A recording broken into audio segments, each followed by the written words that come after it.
ప్రత్యక్షంగా లేనప్పటికీ పరోక్షంగా ప్రభు పేరట భూషణయ్య గారికి నాకు వందనాలు తెలియపరుస్తున్నాను. అదేవిధంగా ప్రత్యక్షంగా ఉన్నటువంటి ఇక్కడ సేవకులుగా ఉన్నటువంటి రిషభజయ్ గారికి ఇప్పుడు వచ్చిన సమయ విశ్వాసందరికీ కూడా ప్రభు పేరట నా దగ్గర హృదయపూర్వకంగా చూపిస్తున్నాను. అందరూ బాగున్నారండి? బాగున్నారా? నేను కొన్నిసార్లు వాక్యం చెప్తున్న మధ్యలో మేము పలకరిస్తూ ఉంటాను, ఎందుకంటే మీరు ఇక్కడ ఉన్నారా లేదో వింటున్నారా లేదో తెలుసుకోవడం కోసం. నిజంగా దేవుని యొక్క వాక్యంలో శాంతి గ్రంథంలో ఒక మాట ఉంటుంది. ఆ మాటని మనం చదివిన తర్వాత వాక్యంలోకి వెళ్దాం.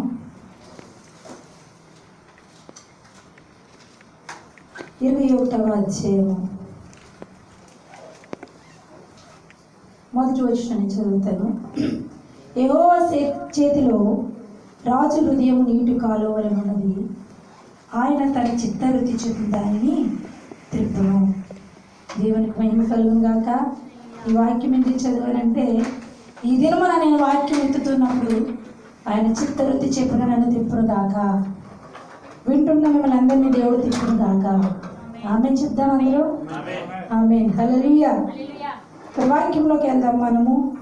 ఎదురు నాకు ఇచ్చిన సమయాన్ని దేవుని నామాన్ని హెచ్చిస్తూ మీ అందరికీ కూడా దేవుని యొక్క మాటలు తెలియపరచాలని నేను ఆశపడుతూ ఉన్నాను. కీర్తనకారుడు రాసినటువంటి 62వ కీర్తన 8వ వచనాన్ని మనం ఒకసారి చదువుకుందాం. దావీదు రాసినటువంటి 62వ కీర్తన చదవండి. ఎల్లప్పుడు ఆయన యందు నమ్మకించుడి, ఆయన సన్నిధిని మీ హృదయమునకు కుమ్మరించుడి. దేవుడు మనకు ఆశ్రయము. చాలండి. చిన్న ప్రార్థన. పరిశుద్ధులు ప్రేమ కలిగిన మా దేవా, మీకు వందనాలు స్తోత్రాలు చెల్లిస్తున్నాం. అయ్యా, నీ చిత్తవృత్తి చెప్పున నన్ను జ్ఞాపకం చేసుకుని మీరు ఎలాగో ఈ దినం నడిపించాలి, ఈ బిడ్డలకు ఏ రకంగా వాక్యం అందించాలన్నది ఈ చిత్త ఉద్దేశ ప్రకారం మీరే నడిపించి వాడుకున్నామని చదవబడిన వాక్యాన్ని బట్టి వందనాలు స్తోత్రాలు చెల్లిస్తూ యేసునామమున అడుగుచున్నాను పరమ తండ్రి. ఆమేన్. నాకంటే గొప్పగా ప్రసంగం చేయగలటువంటి దైవజనులు ఉన్నారు ఇక్కడ. అలాగే ఆత్మీయ నాయకులు భూషణయ్య గారు కూడా మంచి వాక్యాన్ని అందిస్తారు. మన మధ్య ఉన్నటువంటి చాలామంది సహోదరులు కానీ, దేవుని సేవకులు రిషభజయ్ గారు కానీ, వీరందరి ఎదుట దేవుని మాట మీకు చెప్పాలంటే కొంచెం భయంగానే ఉంది. ఎందుకంటే మీరంతా అనుభవీయులు. ఏదేమైనా మరి దేవుడి జ్ఞానం బట్టి నేను దినానికి కొన్ని మాటలు తెలియపరచాలని ఆశపడుతున్నాను. ఏమైనా తప్పులు పొరపాట్లు ఉంటే దేవుని దయతో నన్ను క్షమించవలసిందిగా మీ అందరికీ విజ్ఞాపన చేస్తున్నాను. ఈ కీర్తన ఎవరు రాశారంటే గొప్ప సంగీతకారుడైనటువంటి మహారాజు అయినటువంటి దావీదు రాసినట్టుగా ఈ కీర్తన మనకి తెలియపరుస్తున్నది. అసలు ఈ కీర్తన దేనికోసం రాయబడింది అంటే, నిజంగా ఈ కీర్తనలో ఇక్కడ చదువుతున్నది ఏంటంటే, జనులారా ఎల్లప్పుడూ ఆయన యందు నమ్మిక ఉంచుడి అని తెలియపరచబడుతుంది ఈ వాక్యం. మరి ముఖ్యంగా 8వ వచనంలో ఉన్నటువంటి మాట అదే. నేను ఆ మాటని మీకు వివరించదలుచుకున్నాను ఈ సమయంలో. ఆయన నిజంగా ఆత్మల రక్షణ కొరకు, దేవుని కొరకు నిశ్శబ్దంగా ఎదురు చూస్తున్నటువంటి పరిస్థితిగా ఈ మాటన నేను అర్థం చేసుకుని ఈ మాటను మీకు తెలియపరచాలని ఆశపడుతున్నాను. ఇక్కడ ఈ 8వ వచనంలో 2 విషయాలు మనం జ్ఞాపకం చేసుకోవాలి. ఒకటి ఏంటంటే, దేవుని బిడ్డ అన్ని వేళలా దేవుని యందు నమ్మకం ఉంచాలి. అంతేనండి. అక్కడ జనులారా ఎల్లప్పుడూ చెప్పండి ఒకసారి అందరూ నాతో కలిసి, ఎల్లప్పుడూ ఆయన యందు నమ్మకం ఉంచుడి. జనులారా అన్నాడా? ఒక వ్యక్తుల గురించి చెప్తున్నాడు ఇక్కడ. ఆయన జనులారా అంటే అందరూ కూడా వర్తించిందేది. జనులారా ఎల్లప్పుడూ అంటే ప్రతినిత్యం, ప్రతిదినము, ప్రతి క్షణము, ప్రతి విషయంలో కూడా ఎవరి యందు మనం నమ్మిక ఉంచాలి? దేవుని యందు నమ్మిక ఉంచాలి. రెండవ మాటగా చూస్తే, ఆయన సన్నిధిని మీ హృదయములను కుమ్మరించుడి. ఎందుకంటే దేవుడు మనకు ఆశ్రయము. ఏం చేయాలండి? మన హృదయాలని ఏం చేయాలండి? చెప్పాలంటే క్లియర్ అయితే మీరు మన హృదయాలు ఏం చేయాలి? దేవుని సన్నిధానంలో కుమ్మరించాలి. అయితే ఇక్కడ నమ్మకం గురించి నేను ఈ దినమున మీకు చిన్న విషయాన్ని జ్ఞాపకం చేయాలని ఆశపడుతున్నాను. నమ్మకం అనే పదానికి అర్థం ఏంటంటే ఒక దృఢమైనటువంటి విశ్వాసం, ఒక దృఢమైనటువంటి నమ్మకం, ఒక ఆశ, అంతేనండి. ఎవరైనా మనకి ఏదైనా ఇస్తారనుకున్నప్పుడు మనం వారిని నమ్మినప్పుడు రేపు దినాన్ని మీకు సహాయం చేస్తాను, పలానా సమయానికి మీరు నా దగ్గరికి రండినప్పుడు మనం ఏం చేస్తాం? ఆ రాత్రంతా నిద్రపోం, ఎన్నో ఆశలు, ఎన్నో కాలాలు అంటాం, రేపు నాకు ఇస్తారన్నా, నాకు సహాయం చేస్తారన్నా, రేపు నాకు సహాయం అందుతుంది అని ఒక వ్యక్తి మీద మనం ఎంతో నమ్మకం పెట్టుకుంటాం. కానీ ఆ నమ్మకాలన్నీ కొన్నిసారి జీరో అయిపోతాయి. కానీ ప్రభువు మీద నమ్మకం పెట్టుకుంటే మన నమ్మకం ఎప్పుడు కూడా ఒమ్ము కాదని నేను తెలియపరుస్తున్నాను. అయితే మనిషి దేవుణ్ణి ఎప్పుడు నమ్మగలగడు?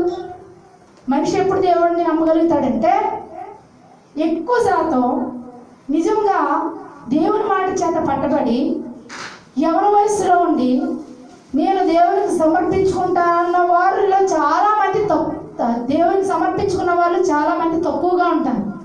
కానీ ఇక్కడ మనిషి దేవునికి ఎప్పుడు నమ్మగలుగుతాడంటే, ఎప్పుడు దేవుని దగ్గర రాగలుగుతాడంటే వ్యాధి వచ్చినప్పుడు, బాధ వచ్చినప్పుడు, సమస్య వచ్చినప్పుడు, దేవుని యొక్క సహాయం, అందరి నుండి సహాయం కోల్పోయినప్పుడు ఈ మనుషుడు దేవుని దగ్గర రావటం మొదలు పెడతా ఉంటాడు.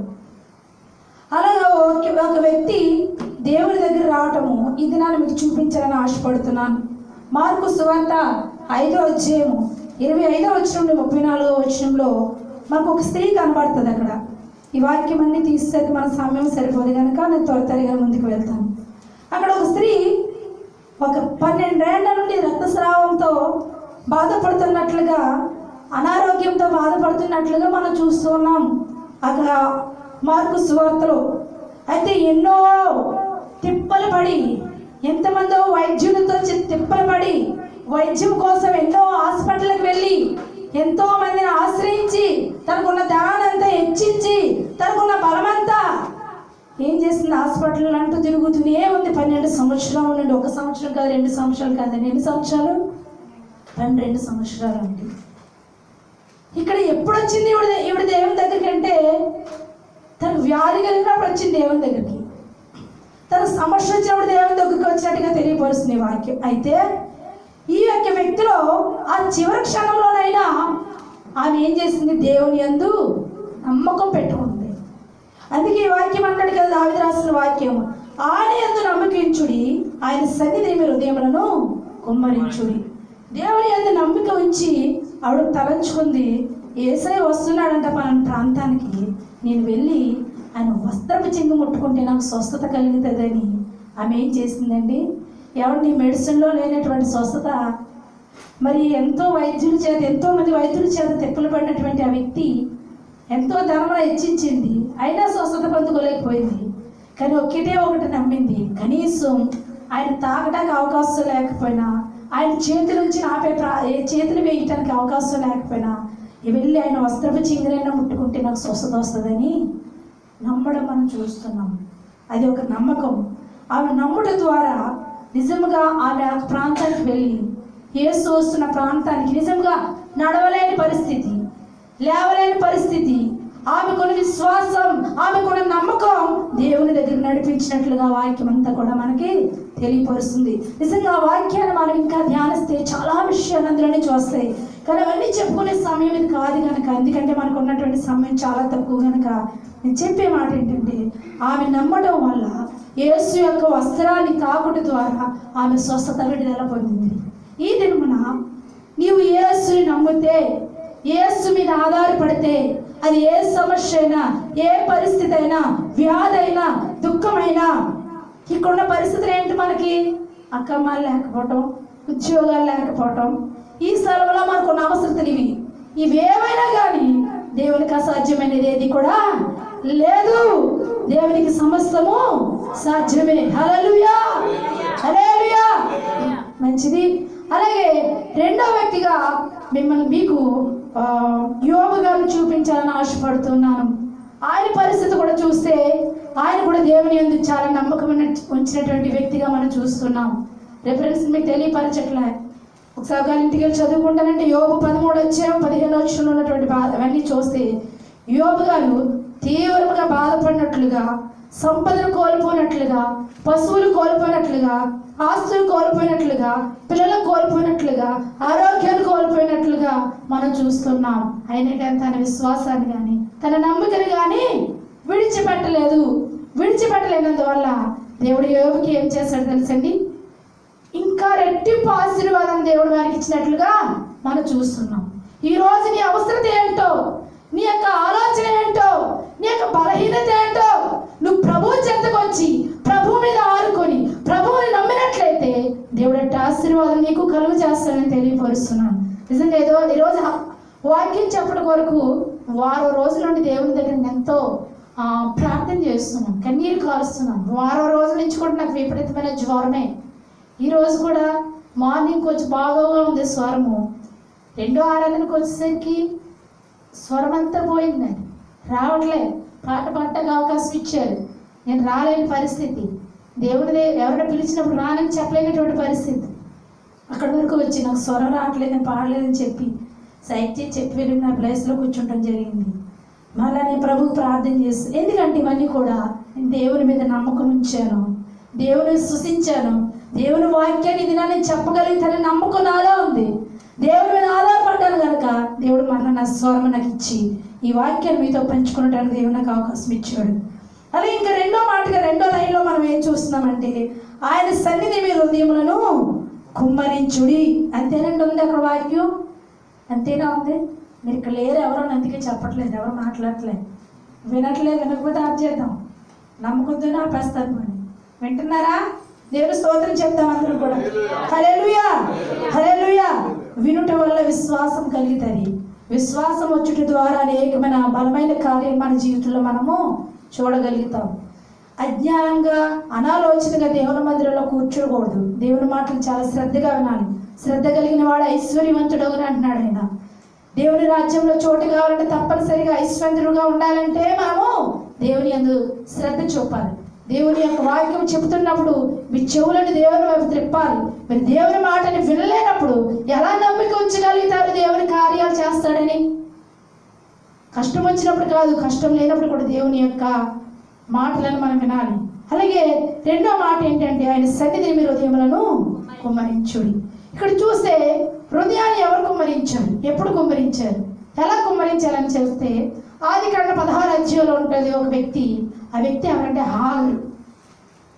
హాగరు తన యొక్క యజమానులు సారా చేత బాధింపబడుతున్నప్పుడు తన దుఃఖాన్ని అంతటిని కూడా దిగమింగుకొని ఉండవలసిన ప్రాంతంలో ఉండకుండా వేరే ప్రాంతానికి పారిపోయినప్పుడు అక్కడ దేవుని దూత తనకి ఆగరుకి ప్రత్యక్షమైన సమయంలో ఆగరు తన యొక్క హృదయాన్ని అంతటిని తెరిచి దూతకి తెలియపరిచినట్లుగా తన హృదయంలో వేదనంతటిని కూడా దూతతో పంచుకున్నట్లుగా ఆ యొక్క ఆదికాండ 16 అధ్యాయంలో మనం చూడగలుగుతున్నాం. మనం దేవుని సన్నిధానంలో దేవుని యొక్క పాదాల దగ్గర దేవుని దూతల దగ్గర మన హృదయాలు ఏం చేయాలండి? కుమ్మరించాలి. అక్క ఎవరు కుమ్మరించగలుగుతారంటే, నిజంగా హృదయాన్ని ఎవరైతే కుమ్మరించగలుగుతారంటే ఎవరి దగ్గర కుమ్మరించగలరు, ఎవరైతే నమ్మదగినటువంటి వారుగా ఉంటారో వారి దగ్గర మాత్రమే మన రహస్యాలన్నిటినీ మన పరిస్థితులన్నిటినీ మనము చెప్పుకోగలుగుతాం.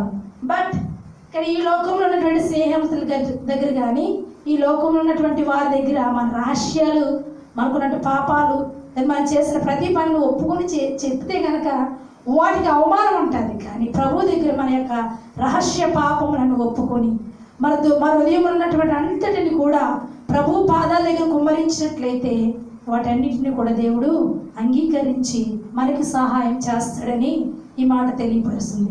అలాగే రెండోసారి చూస్తే అదే వ్యక్తిని మనం చూసినట్లయితే అదే వ్యక్తి ఆగరే మరొకసారి అరణ్య ప్రాంతంలోనికి వెళ్ళిపోతూ ఉంటుంది. ఆ ప్రాంతంలో దిక్కుమొక్కు లేని పరిస్థితి. అరణ్యంలో ఏముంటాయండి? నీరుంటుందా? చెట్లుంటాయా? ఆహారం ఉంటుందా? ఎండిపోయినటువంటి ఆ యొక్క స్థలముగా ఉంటుంది. ఆ అరణ్యం అంటేనే చాలా, అరణ్యం అంటేనే అరణ్యం, ఇంకా దానికి వేరే పేరే పెట్టలేము మనం.